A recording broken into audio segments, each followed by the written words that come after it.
با قلم داتینگمون یه سری دایره های نامنظم روی پالت میذاریم. سایزشون میتونه کوچیک و بزرگ یا هم اندازه باشه.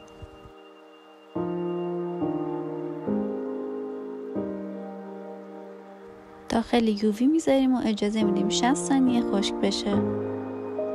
دیزاین برجستمون رو باید روی تاپژل انجام بدیم. پس تاپژل رو میزنیم، داخل دستگاه میذاریم و اجازه میدیم خشک بشه.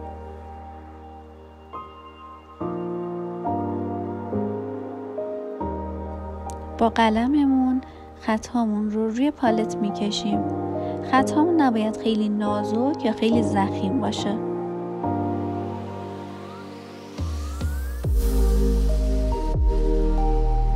تا جایی که میتونید سعی کنید دستتون بدون لرزش باشه تا خطاتون صاف در بیاد.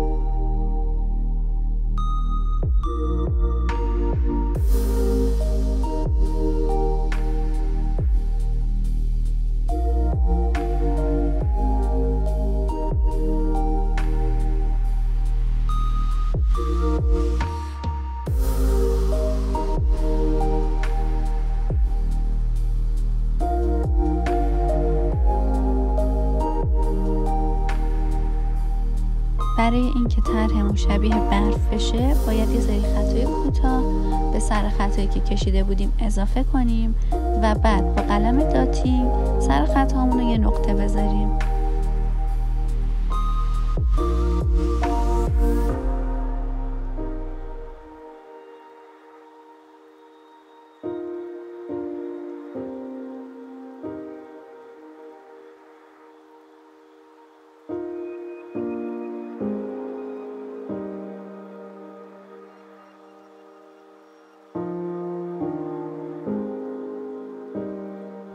برای برجسته کردن طرحمون میتونیم از پودر کاشت یا دیزاین شوگر افکت استفاده کنیم.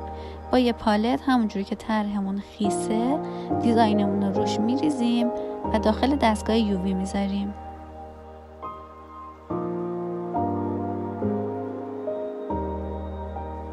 وقتی ژلمون کامل خشک شد با یه براش اون پودرهای اضافه روی پالت رو تمیز میکنیم.